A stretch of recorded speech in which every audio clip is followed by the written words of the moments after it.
Hey, shalom, shalom to all. Hey, here's about 11:13 at night. I'm telling you, I could have been asleep,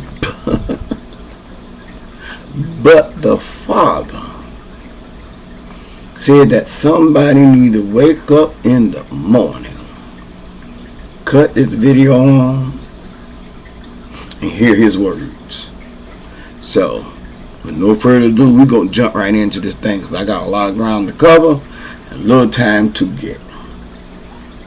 This is the final conclusion or the final installment of japhteh.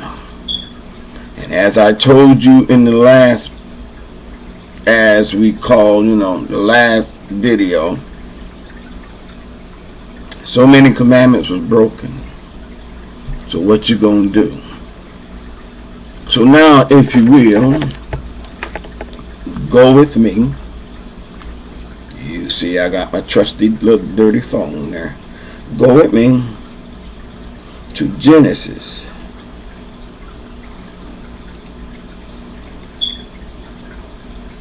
Tenth chapter. Straight King James Version. And we're going straight to the 5th verse. I want you to pay close attention because you have read this thing, we have read this thing, and nobody caught it until now. Listen at what Genesis 10:5 said. By these were the isles of the Gentile divided in their land, everyone after his tongue, and after their family in their nations. Now,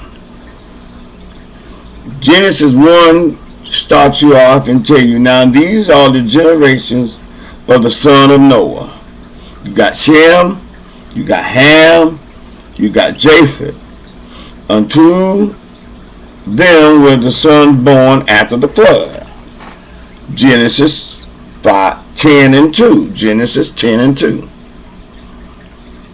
The sons of Japheth, Gomer, Magog, Madai, Japhon, Tubal, Meshach, and Tiras. Now, from 1 to 5 is talking about the sons of Japheth. But I want you to notice something. Go down with me. I really need you to go down and look at this. When it started giving the sons of Shem and Ham, there's a big difference. Come on down to me, verse 20. And these are the sons of Ham, after their family, after their tongues, in their country, and in their nation. Did you caught the difference? Let me go read verse 5 again. By these were the isles of the Gentile divided into their land, everyone after his tongue, after their family, into their nations. Going right on back down to 20. These are the sons of Ham. Let me go to 31. These are the sons of Shem. Now my question is this. Why on Japheth it says, by these were the isles of the Gentiles, and Shem and Ham it says these are the sons. They did it for a reason. Much as we have read this book, we have not even picked it up. So okay, word by word, I'm going to kill 2 lies with 1 truth. First lie. Everyone, they say the Gentiles is everyone that is not a Jew. You are a Gentile. Now, let's ask this question. If everyone who is not a Jew is a Gentile, does not mean that the teachings of a lot of these black camps who say that the Gentiles is the scattered sheep of Israel, wow, then that is partly true too. Now, you see in the 10th chapter, it says, whose family is of the isle of the Gentile. Now, I want you to remember this. When Japheth was born and came through and had the second beginning, Jacob was never born. So if Jacob wasn't never born, then Israel wasn't never born. So if Israel wasn't never born, that means everybody was a Gentile. Noah, Shem, Ham, Japhteh had to be a Gentile. Right? But that ain't what the verse said. The verse said that the sons, well, he even didn't call them sons. They call Ham sons, and they call Shem sons. And there's a reason for that. But when they talked about Japhteh, they said the isles of the Gentiles. So Christian teaching teaches everyone that who is not a Jew is a Gentile. Now that's what Christian teaching. They overlook and blotted out all that the Father, if you want to go to the truth, spoke and said about Japheth. Now, if you go and you study with them, they will honestly tell you Japheth is the father of the Europeans, which is Italy, Rome, Greece, over there. But this is the most killing part of it. If Japheth is the father of the Europeans, and the Europeans you knew was Gentiles, none of the Europeans going to ever allow you to associate themselves with the Gentiles in the book, because the Bible paints are nasty pictures of the Gentiles. So line number one, that everybody besides the Jews is a Gentile, that's line number one. And the 5th verse of Genesis proves what I'm saying, because the line of the Hebrews and the Jews, as you want to put them, where they were called the Luz, came through Shem, not Ham, not Japheth. It came down through the line of Shem. So, you telling me that Ham was a Gentile?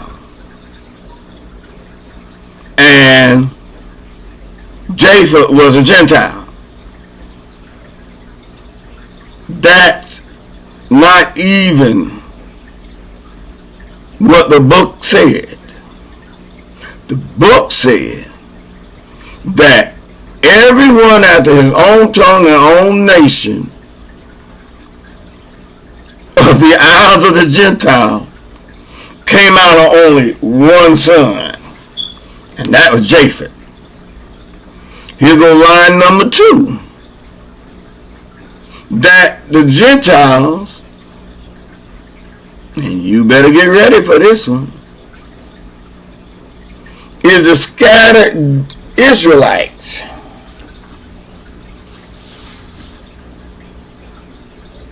Israel is a 12-tribe nation, y'all. You and I came out that 12 tribe. You and I was taught we were the Gentiles. But that don't line up with the book. Because why? The Hebrew nation came out of the sons of Jacob. Jacob had 12 sons. And all 12 sons made up Israel.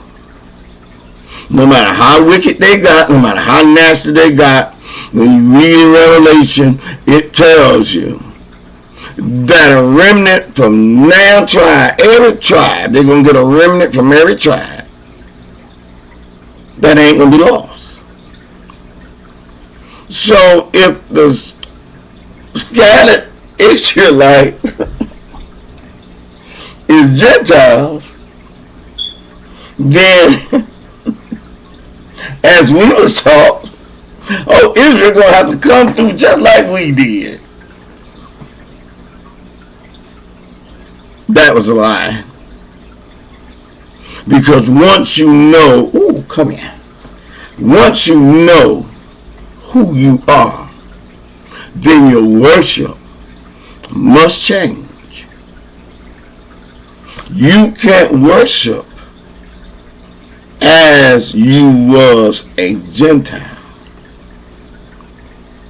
How can the bride, and I want y'all to come to this natural point, how can the bride who's getting married to the groom be the bridemaid? Can't happen. How come the bride dress is different from the bridesmaids?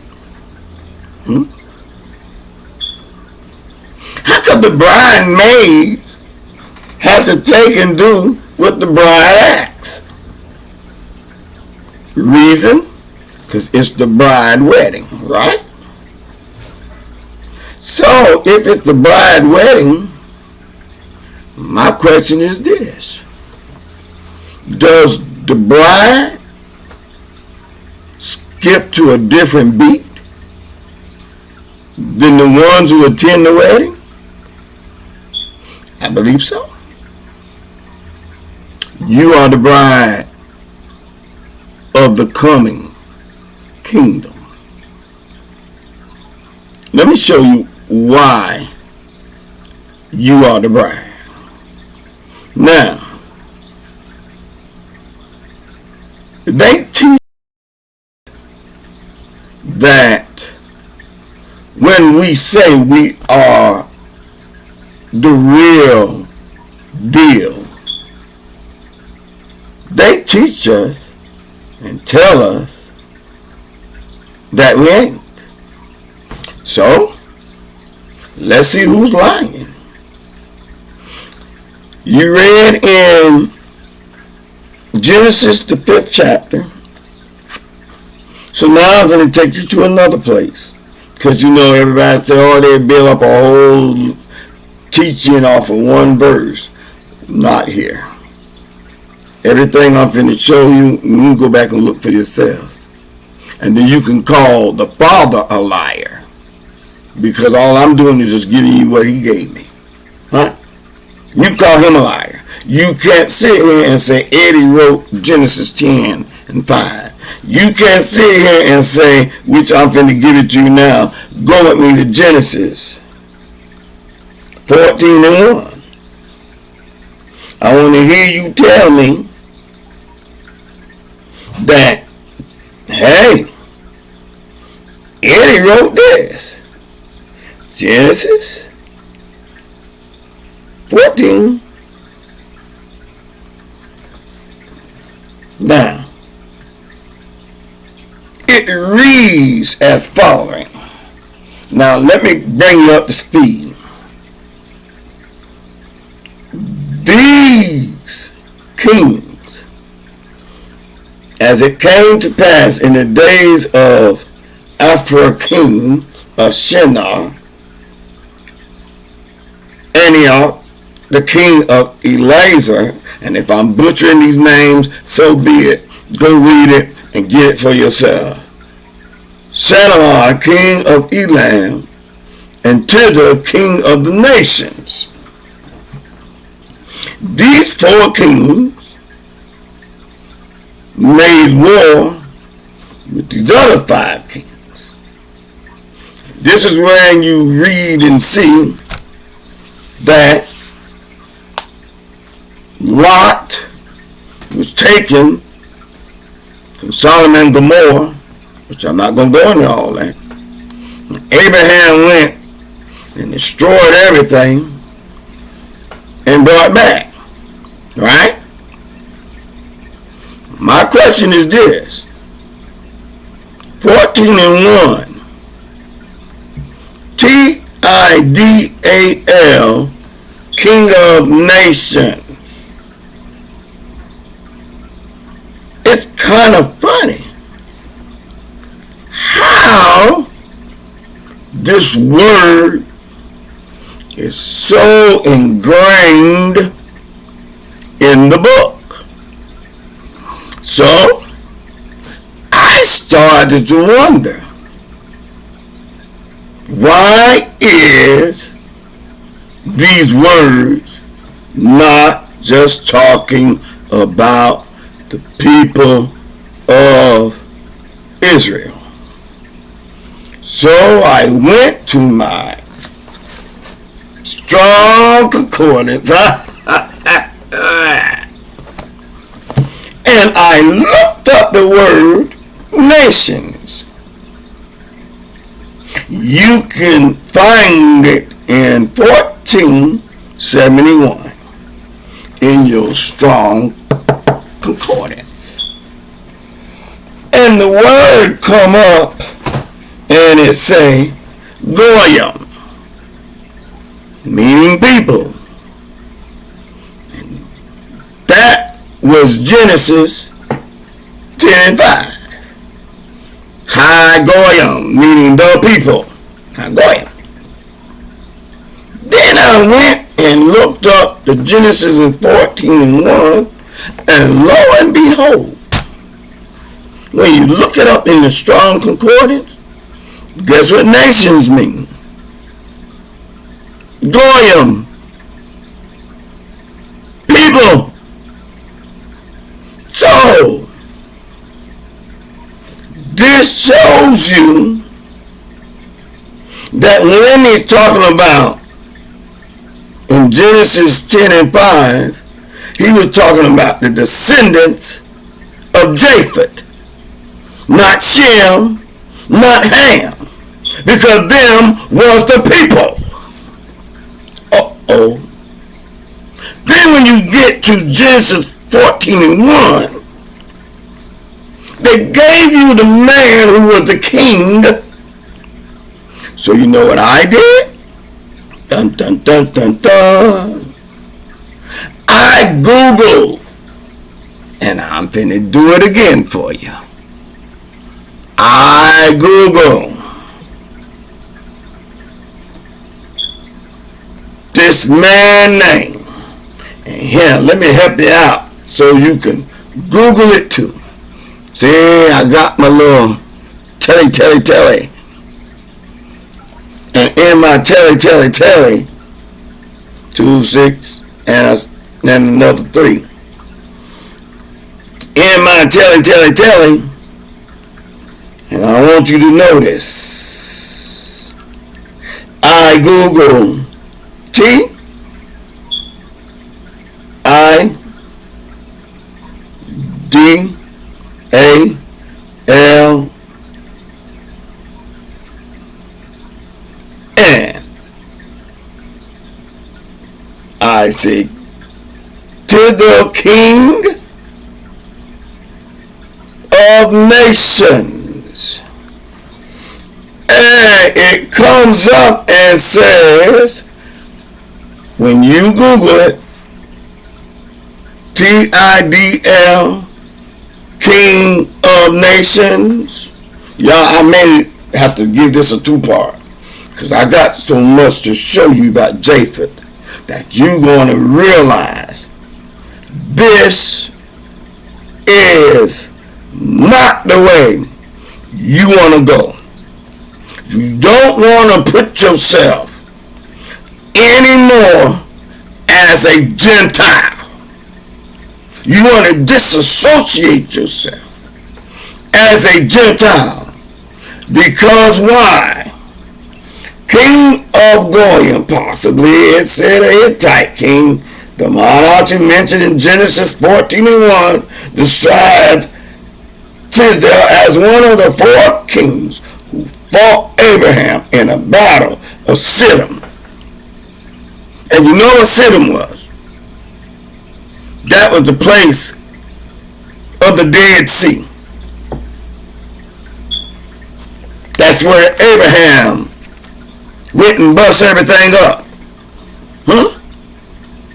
But I don't stop there. Because you just can't take 2 verses and make your point. Come with me to Judges. What you say, Eddie? Come with me to Judges. Judges. Judge.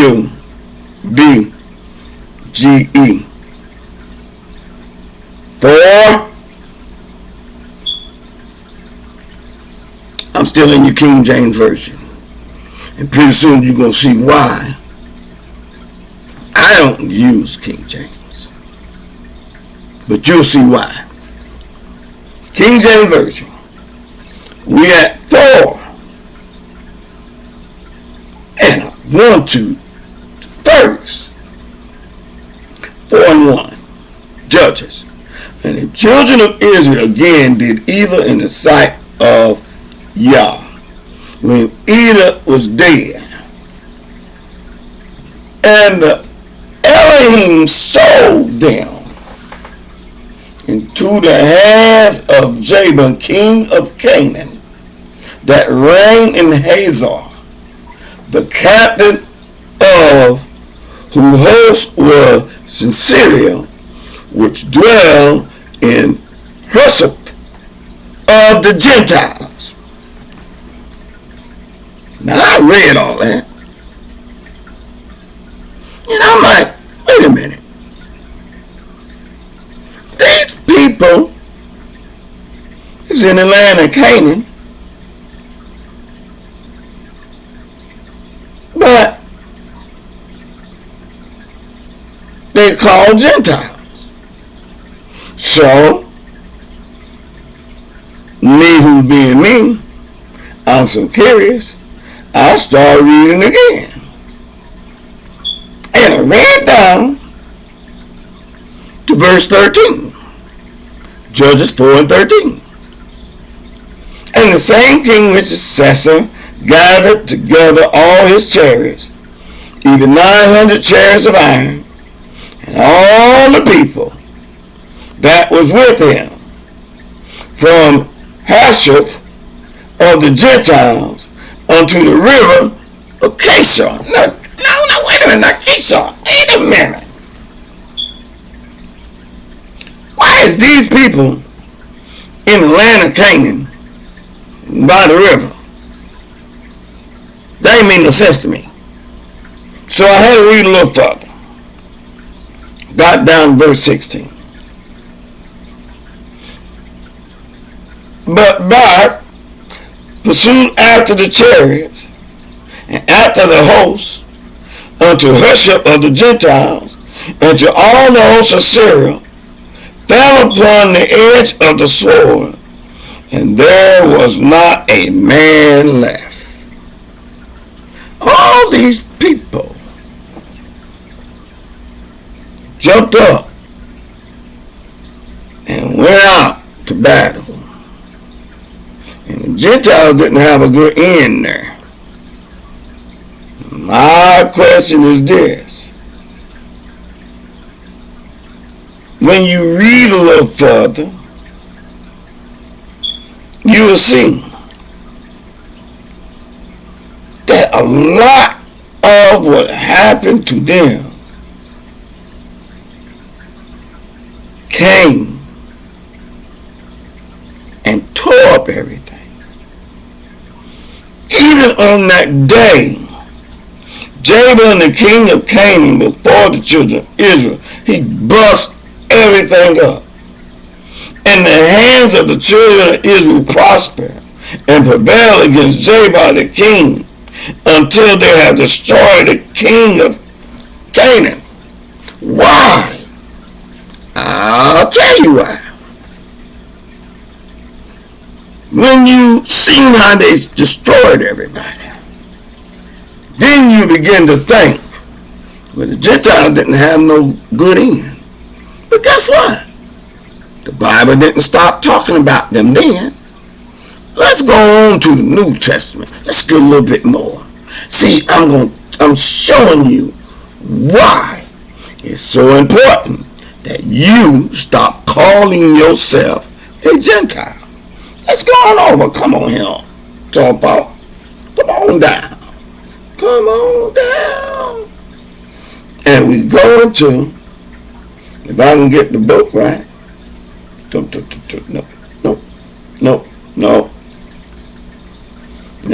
get out of that. Let's go to New Testament. M-A-R-K, Mark. 10th chapter. 33rd verse. Mark 10, 33rd said, and this is talking about when Emmanuel, matter of fact, yeah, let me get the full chapter, because I'm going to go, I'm going to go 32 first, and I'm going to read it to you. Remember, you can't call Eddie a liar, because Eddie is only reading what the Father has wrote. And if you follow along, if you call me a liar, then what you're reading is a lie, so you have to deal with the Father. Here we go. And they were in the way going up to Jerusalem. And Emmanuel, which you call him Jesus, went before them. And they were amazed. And they followed. They was afraid. And he took again the 12 and began to tell them the things should happen unto him. This is what he said. Yeah, I'm going to go over a little bit, so just come on and take for this ride and say, okay, this video, if you got to break it up and look at it, part here and part there, do it, but don't miss it. Now, this is what Emmanuel told them, saying, behold, we go up to Jerusalem, and the Son of Man shall be delivered unto the chief priests and unto the scribes. I want y'all to really remember that, chief priests and scribes. And they shall condemn him to death, and shall deliver him to the Gentiles. Stop. It breaks. Who was the chief scribe and leaders that condemned him? You don't know? Okay, I'll help you out. Pharisees, Sadducees, Sanhedrins.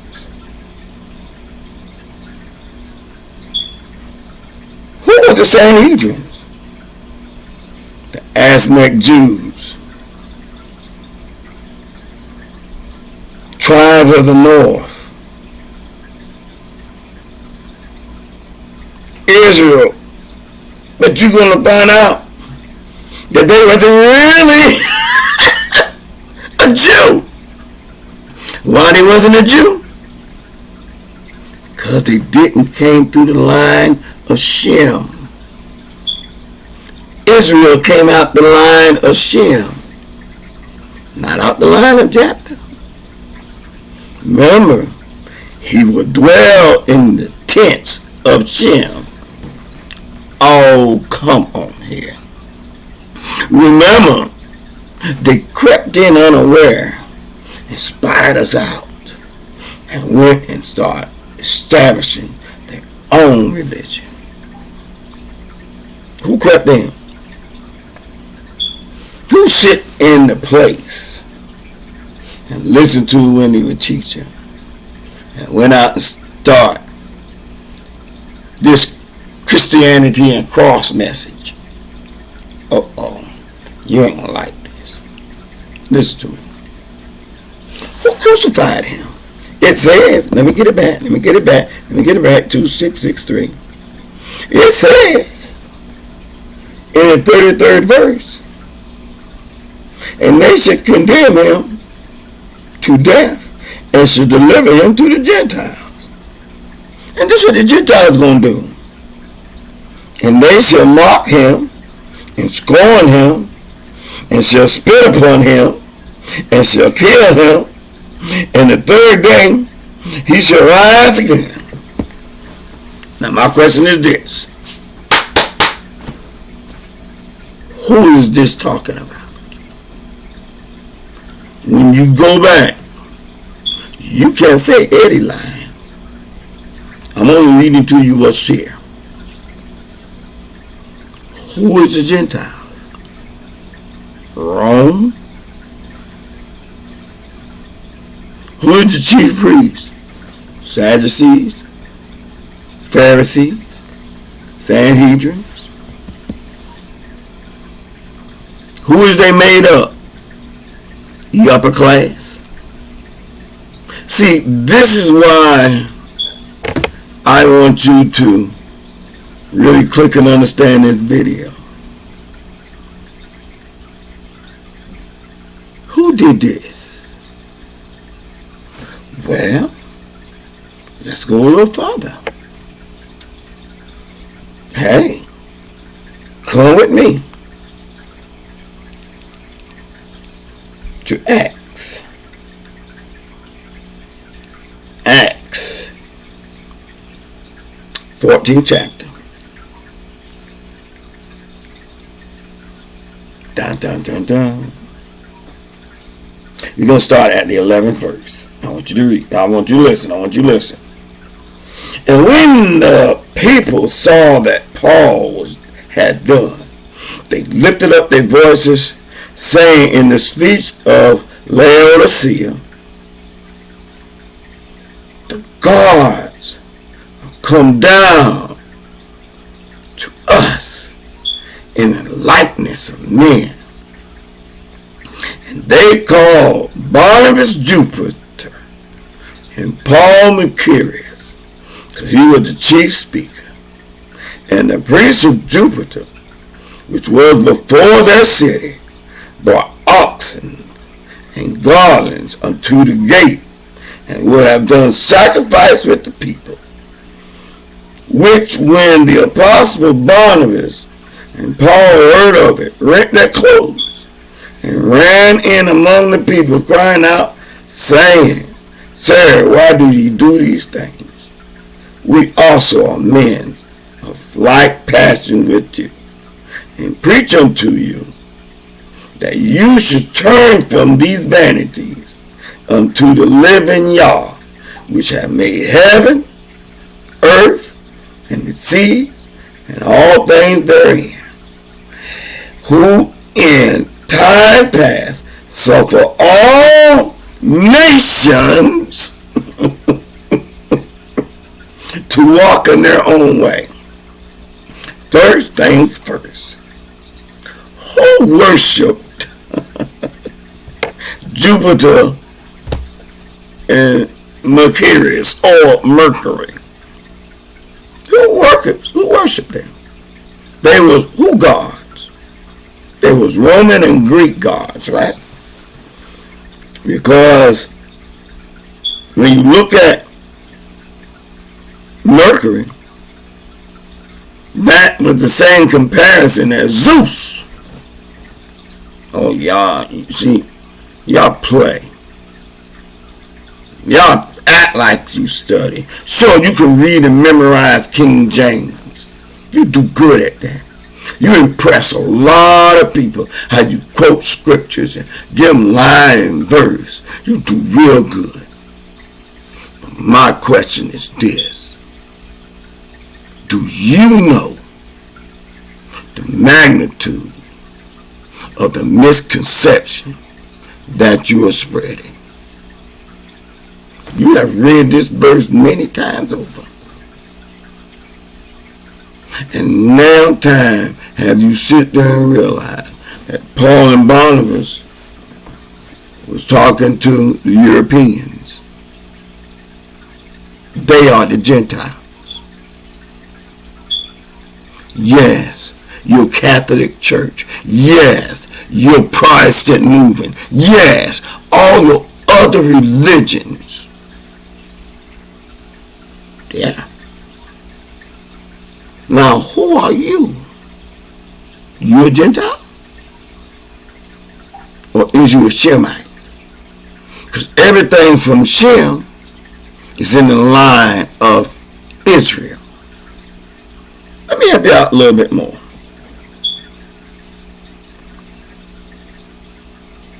They gave up Emmanuel to the descendants of Japhteh.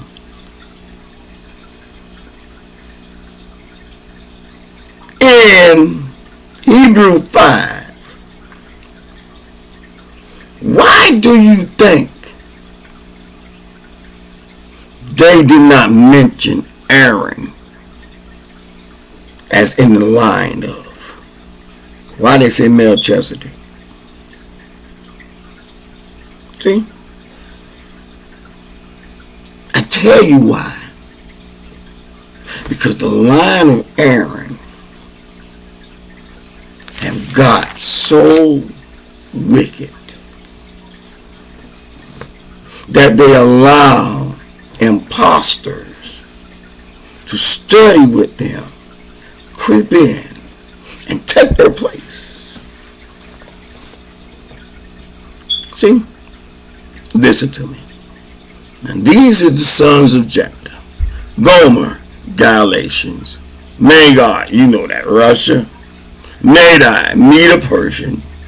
Javon, Greeks. Tubal, Jordan and Armenians. Tubal, Nisha, they both Turkey. Now, this gonna get you. Do you remember the 10 toes of the statue that was mixed with iron and clay? You remember the story of Nebuchadnezzar's dream? Let me play the dream out for you. The Angles, the Saxons, the Jews made up the Anglo-Saxons. Are you familiar with who the Anglo-Saxons is? Your history book told you. See, these people spoke a language called Old English. And your King James version, I want to ask you something. Why is it called King James Version? Can anybody tell me? Of the Bible. KJV. Not KJB. KJV. You read it over and over and over, and it have not clicked on you yet. Come on, Mr. Computer. Don't do that, because I need you. Huh? Come on. Come on back on. Where's the enter? Enter, enter, enter. I tell you, that's okay. Do what you do. You ain't got to come back on. Because the Father got this. You stay on here, I'm going to do it one more time. You come on, I'm going to cut you off. Okay, no problem. I had some background to do, but I guess the Father don't want the background to go. I guess he said that you already caught the point. But the King James Version, nah, come on. I guess he want me to give it to you. Can I take a drink? Yes, I can. You remember? There used to be a song say, X gonna give it to you. Okay, we're finna give it to you. Why is it called the King James Version of the Bible, not the King James Bible? See, this was a version. I'm typing it in because I'm sorry. I'm gonna have to use this. Let me type this in on the computer and get back to where we was. Enter. There you go. Bingo. I guess I got to shake the mouse a little bit, keep it going. The King James Version is an English translation of the Christian Bible for the Church of England. Was commissioned in 1604, but got published in 1611. This Bible was written not like any other Bible before, with its poetic cadence and its vivid imaginary. The King James Version sound to many like the voice of the Most High. When they read it, boy, it just really moved because the words are so moving and so appealing.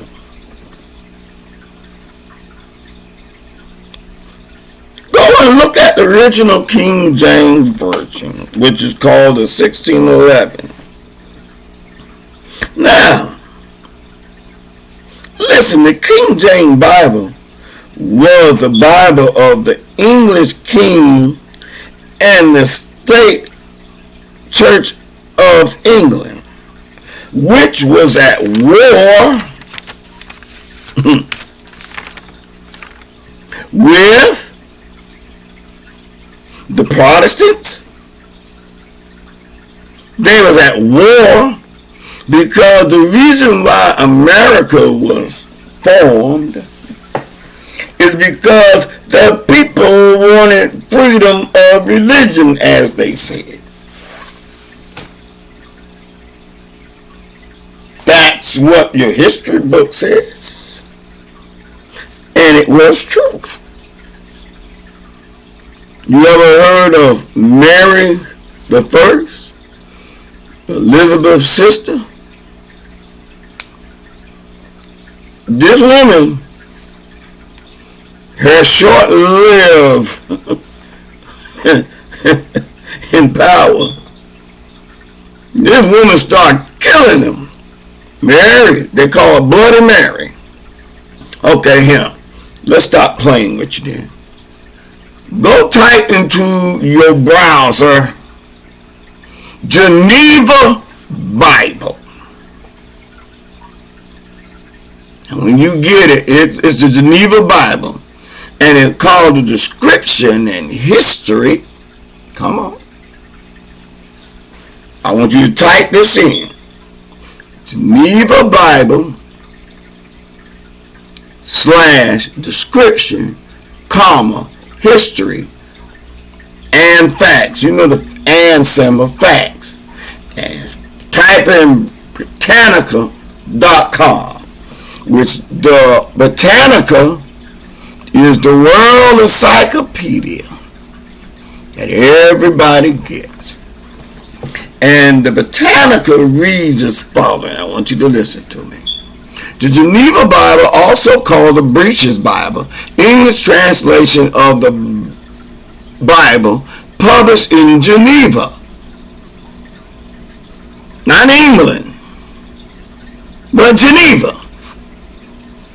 The New Testament, 1557, the Old Testament, 1560, by a colony of Protestant scholars in exile from England who worked under the general direction of Miles Coverdale, John Knox, and under the influence of John Calvin.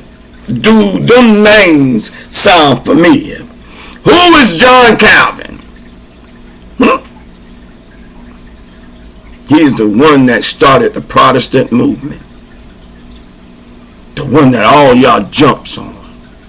The ones that all y'all really get to, and you move and you jump. Because why? He started this movement. I'm a Protestant. You either was a Catholic or a Protestant. Watch this. The English churchmen had fled London during the repressive reign of the Roman Catholic Mary the Hearst, which had halted the publication of Bibles there. She stopped it all. The work acquired a sobriquet, or the Breech Bible, because it described Adam and Eve as having made breeches to cover their nakedness, Genesis 3 and 7, instead of aprons or loincloth. The Great Bible, named for its large page size and first ordered by Henry VIII in 1538, was restored to the churches after Elizabeth I's secession, hard persecution of who? Of the Anglicans and the Protestants. But the Geneva Bible, I want you to listen at this, imported from Europe. So where the Geneva Bible came from? Europe. Who is the father of Europe? Japhteh. Who is the king? Wait a minute. All this time, who been teaching you? Remember what I told you?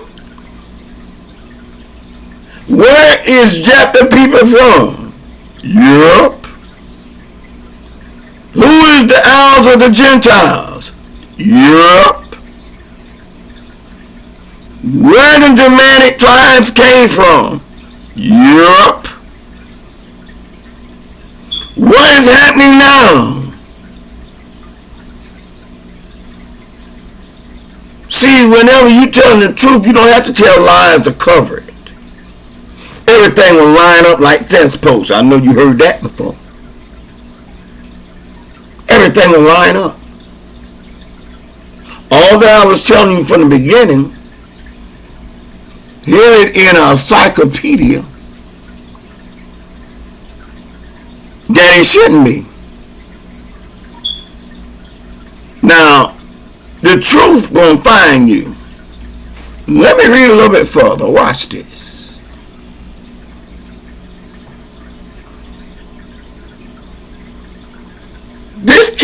This Bible came from Europe, not England.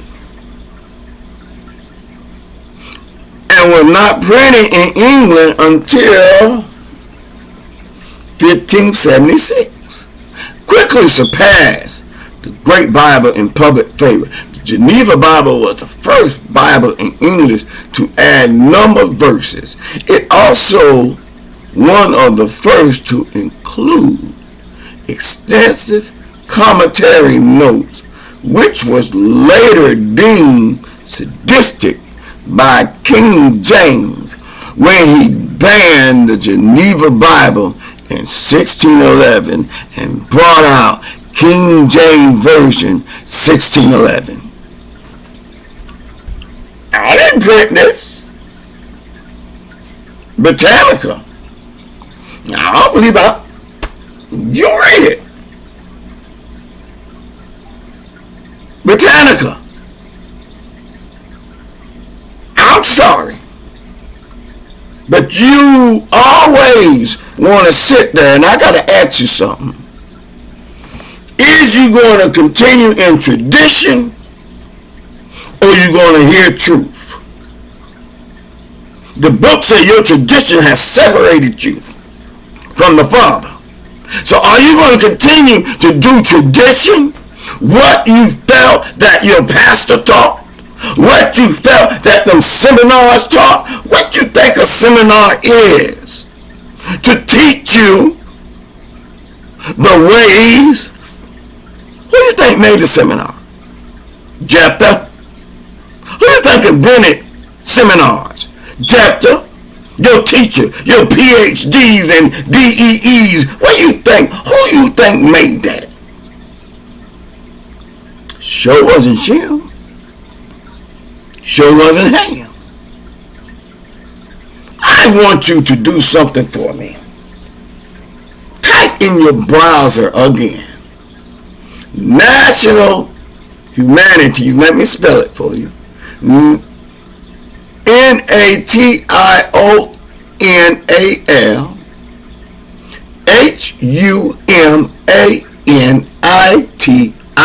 HUMANITIES Center.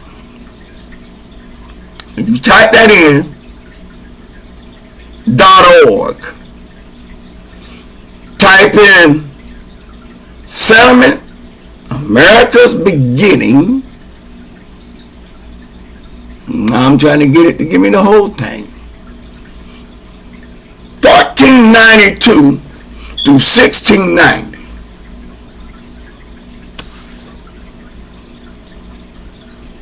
When you type that in, you will see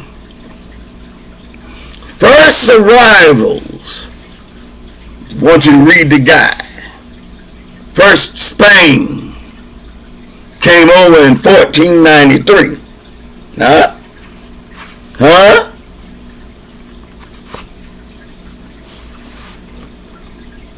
England, the English, started their colony 1607. Virginia, Plymouth Rock. Well, let me get it right. Isabella, Jamestown, Plymouth Rock, 1620 to 1621. Now, this was my question. You remember 1619? You remember 1619? Well, let me give you a good history on 1619. I need you to go to type this in your browser. Slavery, comma, black history, comma, DNA, genealogy. The two dot things. I don't know what you call it. It ain't a semicolon, but it's two dot. USA.com.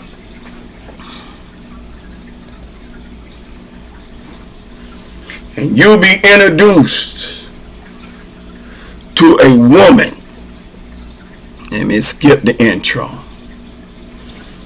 Called Wanda Tucker. And Wanda Tucker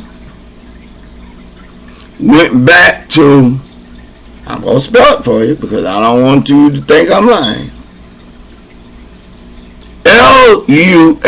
Luanga, comma, Angola.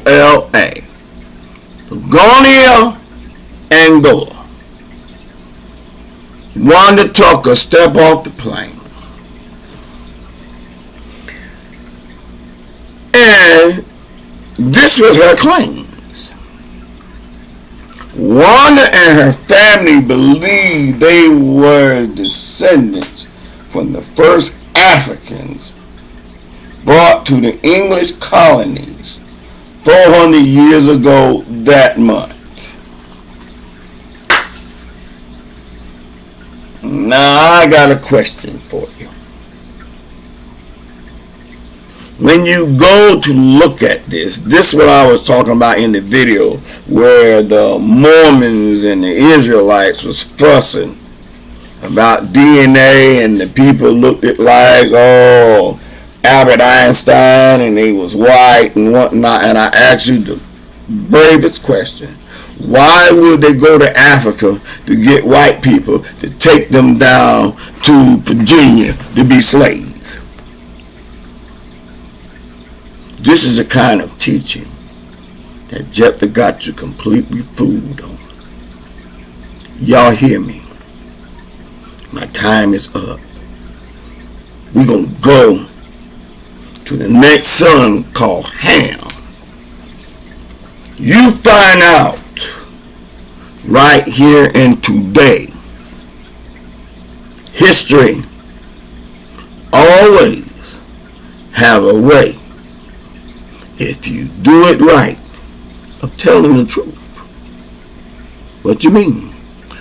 One half of the ones who started slavery is Japhteh's descendants. But they had help because they couldn't get people and put them in slavery if they didn't have the supply. You know, supply and demand. This is where the second son, he's not the second eldest son, so don't go and start to shoot people and say, you know, it is saying Ham was the second eldest son. I did not say that. This is the second son of Noah that's going to show you why Japhteh is dwelling in the tent of Shem. Let me get it back for you so you will know. Genesis, come on.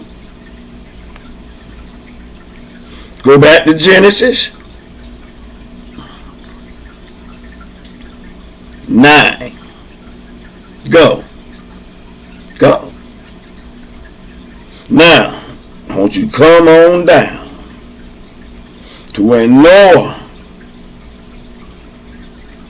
24th verse, Genesis 9 and 24. And Noah awoke from his wine, and knew what his younger son had done. And he said, Cursed be Canaan, a servant of servants shall he be unto his brethren. Now my question is this. This is where your crap don't add up. The curse started when Canaan, not Japhteh. When Canaan,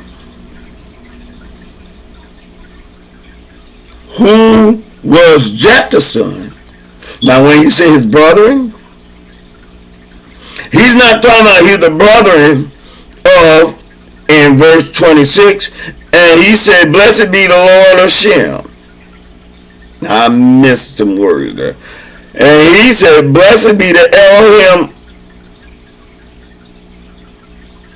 I don't know how they got that there. Of Shem. Oh, I know. They gave him a two-part word like they did Jesus Christ. Okay. Lord God of Shem, but sorry. Elohim of Yah of Shem. That even don't even sound plausible. So, and Canaan shall be his servant.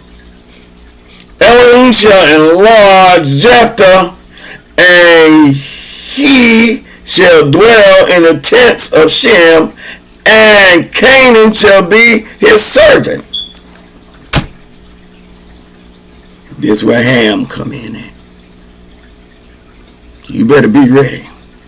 Hey, that's my time. And we end it. That's the last thing of Shem. Shem even killed the one who you call Jesus Christ, but yet you still call yourself a Gentile?